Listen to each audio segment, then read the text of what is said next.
Inauguration of Nigeria and Malaria Council by President Muhammadu Buhari is deliberate strategy to tackle malaria. Expectedly, states and other donor agencies are to key into the initiative tackling malaria scourge by Kaduna State in line with Nigeria and Malaria Council mandate is the focus of Panorama today.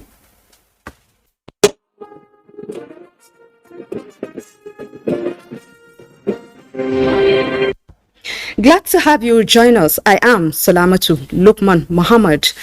You can follow this news broadcast live on our website nta.ng/live and on YouTube channel NTA News Online and our other social media platforms displayed on the screen. Head of Civil Service of the Federation, Fola Shade Yemi Eson, has inaugurated an anti-corruption and transparency unit in the office of the head of the Civil Service of the Federation. Haman Jabani reports that this is for transparency and accountability in the implementation of government's policies. The fight against corruption remains a priority of the present administration, hence the need to strengthen anti-corruption reforms in the various ministries, extra-ministerial departments and agencies. It is in the light of this that the head of the Civil Service of the Federation, Folashade Yemi Eson, who was represented by the Permanent Secretary, Common Service Office of the head of the Civil Service of the Federation, Yusuf Ibrahim Idris, says there is need for unwavering commitment and diligent pursuit of policies that seeks to promote transparency, accountability, while discouraging and sanctioning all forms of corruption tendencies among civil servants. This important event comes at a historic time when government service in its efforts to reduce waste and promote openness has, as far as reform initiatives, commence the systematic implementation of preventive measures through development of standard operating procedures. However, for actors to maximize their potentials, this office should step up in assisting the ICP in enforcing NDA's compliance on actual establishment and operations, which in the long run will help to improve the image of the public service and overall fight against corruption and inequality. In another development for the sustenance of implementation and consolidation of the gains of the Federal Civil Service Strategic and Implementation Plan 2021 to 2025, the Office of the Head of Civil Service of the Federation has trained director-level cadre officers on productivity management, leadership, and managerial skills and personal effectiveness. The training is aimed at reawakening consciousness of the participants towards understanding the meaning of leadership and its practicability in the workplace. Hamad Jabani, NTA News. The ongoing aerial spray of pesticide across breeding areas of quail birds, the Federal Ministry of Agriculture is providing timely intervention to farmers against some of the worst pests capable of turning farmers' hope to a nightmare. Amin Umar reports on the spray project across Kano and Jigawa State. This is the peak of the rainy season, the time when hope is beginning to rise. As the farm now turns green, the crops beginning to bear, giving light of high expectation for a bumper harvest. Quilla birds are the usual obstruction. They invade farmlands, dampen farmers' morale, in addition to consuming their precious time and produce. We appreciate federal government for this spray. We hope they will sustain it. We thank God and appreciate federal government for their intervention against this terrible threat. All we can say is thank you, and we hope it will be sustained.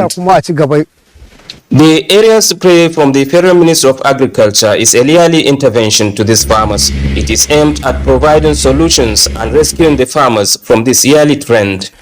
We have sprayed a lot of roosting and nesting side of the birds in Kano, and now we are in Jigawa to complete the operations. We take care of their farming activities in terms of reducing the pest infestation so that they can have maximum output. With this intervention, farmers are now optimistic of achieving the maximum gain from their labor. In Kano, Amin Umar, NTA News. As part of efforts to improve agricultural activities and marketing of green crops, Katsina State Government, in collaboration with development partners, has commenced training of enumerators for data collection strategies on recording road features in southern Katsina senatorial zone. Sani Basiru captured the flag off of the 5-day training and sent in this report. Farmers are the key players in providing food for both people and animals, and as well contribute immensely by generating revenue to the government. This deemed it necessary for Katsina State Government, in collaboration with development partners, to provide access road for farmers. The 5-day training of enumerators for data collection strategies or recording road features is aimed at identifying rural roads in Katsina State that need urgent attention to enable farmers have easy access to various grain markets. The idea is to collect information on the ground that will be used in finalizing designs for the construction of this access roads in Katsina State. We expect every participant to be able to understand how to record features and how to transmit the features to the relevant folder in the drive. Facilitators in the separate presentations maintain that the data collection will determine the roads that will be selected for construction or rehabilitation. They assured that measures have been taken to ensure success of the program. 36 enumerators and 6 facilitators are engaged in the 12 local government areas. From Daura, Sani Basiru, NTA News.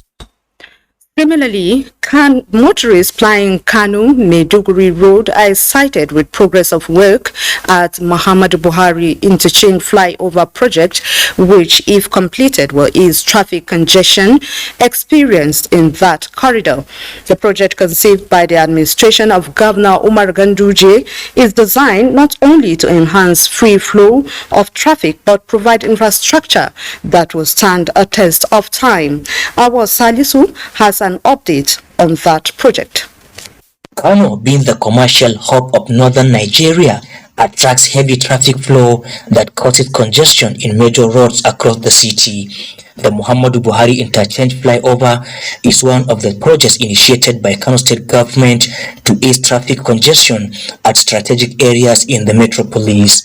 The project, sited at the ever-busy Hotoro by NNPC Mega Station Roundabout, also serves as a link to about 7 states in Nigeria and neighboring countries of Chad, Cameroon and Niger Republic. Kabiru Dahiru Sule, a motorist who plies the road oftenly, commended the efforts of Kano State Government in road infrastructure. Sometimes you can stay here for hours, 2 hours, 3 hours, and most especially now during the rainy season, it is becoming extremely very difficult. It will reduce the congestions of the traffic of these roads. The project, which is at 89% completion level, is expected to be completed in September this year. The flyover, everything has been done except for the wiring course. Since from the piling foundation to the pile caps to the piers and the pier caps, beams, keeping beam to the deck slab, as well as the parapet, as you can see here. Kabiru and other motorists appeal to the state government to ensure speedy completion of the flyover and other projects across the state. In Kano, Awal Salisu, NTA News. You're still watching Panorama live on the network service of the NTA. We're going to short break now. The program will be right back. Stay tuned. The vaccine offers hope for a safe country free of coronavirus. I urge all state governments, traditional and religious leaders to take the lead in the mobilization effort within their environment and spheres of influence.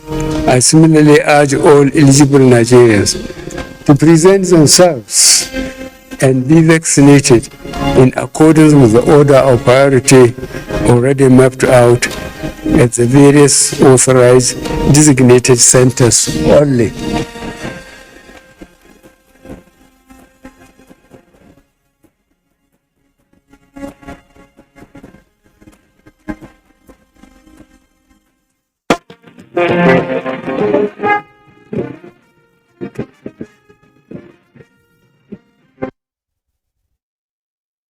In June, Kaduna State government, in partnership with international donor agencies, are scaling up strategies to end malaria in the state.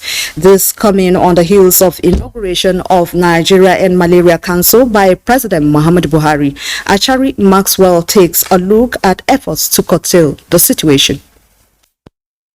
Over the years, Nigeria, in collaboration with international donor agencies, have been waging war against malaria. Various strategies have been adopted with little or no corresponding effect. Kaduna State is also developing strategies in dealing with malaria, with health facilities playing key role in providing medication. Malaria among children between the age of 5 to 10 is endemic. 6-year-old Hawa Salihu is battling with fever. However, doctors are up and doing to save her life. We had about 1,050 something malaria cases per se. So if we should divide that to a daily that the doctors always see them, you find out that they are up to 50 or 50 something thereabout. Federal government is partnering global communities through coordinated actions and mobilization of resources for the implementation of policies with commitments towards making Nigeria a malaria-free country soon. The Kaduna government have been trying to make sure that the issue of rollback malaria is well implemented by way of bringing a mosquito net to be distributed. So these are the role, and then making sure that the drugs are available. Recently, we just got some supplies of anti-malarials, artesunate injection, artemether lumefantrine for the children less than 5 years. We have for the adult also. We have the by 6, by 12, and by 24, which can also serve for those that are under 5, for those that are even above 5. How close are we to getting there is what we shall find out soon. Achari Maxwell, NTA News. With me to speak further on that background report is Dr. Dangasule Emmanuel. He is the manager state malaria elimination program here in Kaduna. You're welcome to Panorama. Yeah, thank you. Now, as an agent of the State Ministry of Health here in Kaduna trying to kick out malaria, so what's the endemic nature of malaria in Kaduna? Okay, thank you very much for having me, and good afternoon, viewers. As we all know, malaria is one of the leading causes of death, especially in sub-Saharan Africa, and because of the population of Nigeria, we contribute a lot to that. So Kaduna State is not an exception. The last survey of the National Demographic Health Survey 2018 puts the prevalence at 33%. Especially in children under 5. But we're hopeful that the next survey, which is billed to be out next year, would have had a reduction in the cases, because a lot has been done in the fight against malaria. Okay, so what's your take on the establishment of the federal government's initiative towards rolling out malaria? Yeah, I received the news of the inauguration of the National Emergency Malaria Council by His Excellency President Muhammadu Buhari with so much glee and excitement, and I feel it's timely. We've been having a huge gap in funds in our efforts in bringing out activities or executing activities that will reduce the prevalences of malaria. And another thing, aside bridging the gap fund, we feel it's a way of the citizens owning the processes of the fight against malaria. Yeah, hitherto it used to be donor funded, but now having the conglomeration of those business moguls that I'm sure have the interest of Nigerians at heart, pulling their resources together and supporting the fight against malaria. I think it's just a matter of time. We're going to begin to see the effect in terms of reduction in the numbers of both morbidity and mortality of malaria. Okay, let's come back home now. How effective is it in Kaduna? Okay, we might not have like a council just like it's been inaugurated by the president. But we have a very important coordinating body in the state malaria elimination unit. I'm sure was born out of efforts in bringing down the cases. So we are like the coordinating unit at the high level, and we have foot soldiers in the 23 local government area of the state. We call them the rollback malaria officers. So whatever program it is from the national, the state will adopt it, and ultimately it's been executed at the local government area.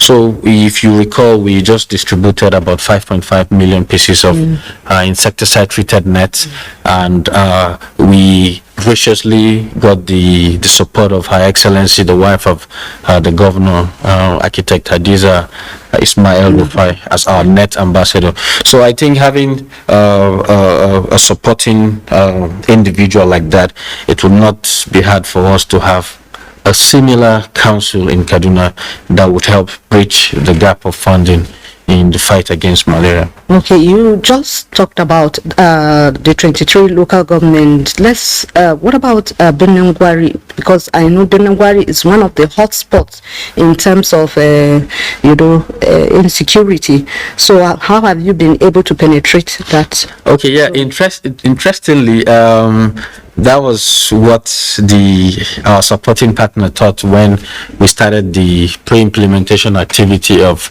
this distribution of insecticide-treated nets.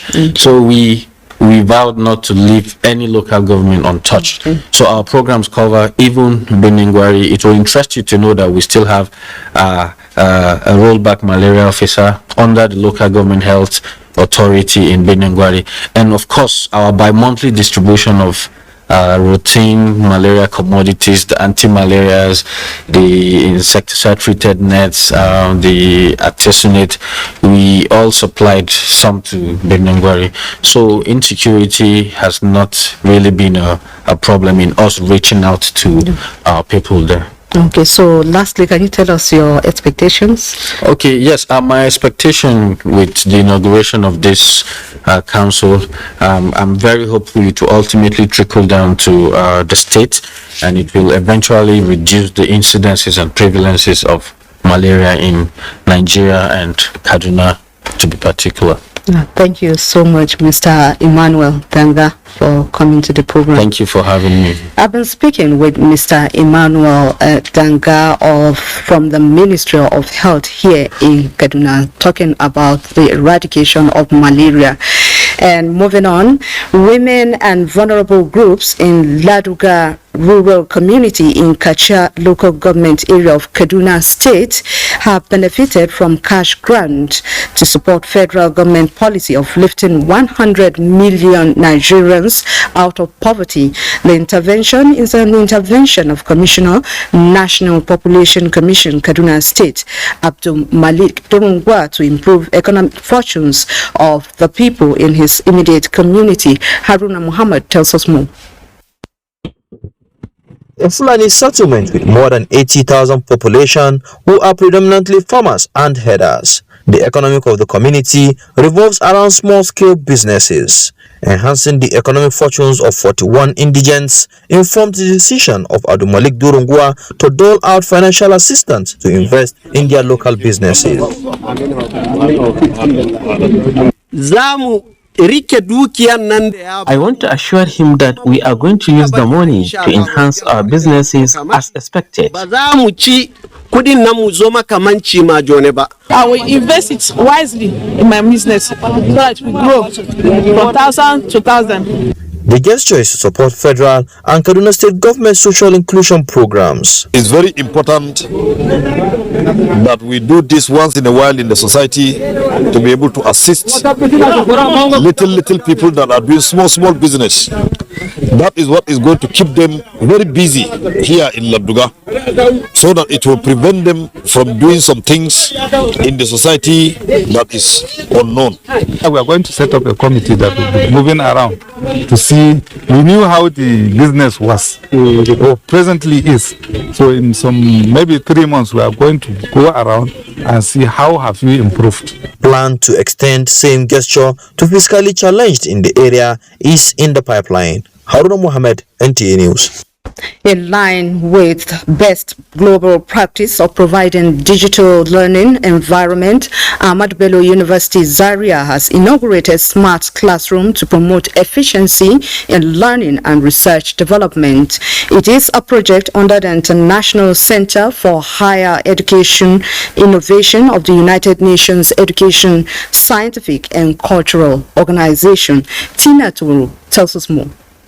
Classroom is a flagship project for transformation of education in developing countries, which started in 2019 with a memorandum of understanding between the Ahmadu Bello University and the International Center for Higher Education Innovation project under the auspices of UNESCO.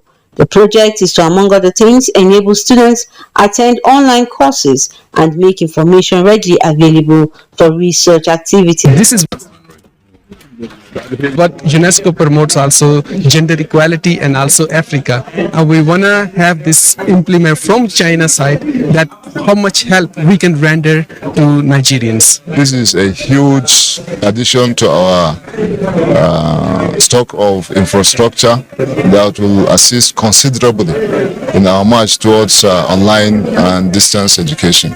Proper environment for development of digital content, which is very critical for online and blended teaching and learning. International collaborators who joined the event virtually cited lessons learned from the pandemic as reasons for supporting the project to completion by ensuring infrastructural development and digital transformation in teaching and learning, as well as enhancing the quality of education.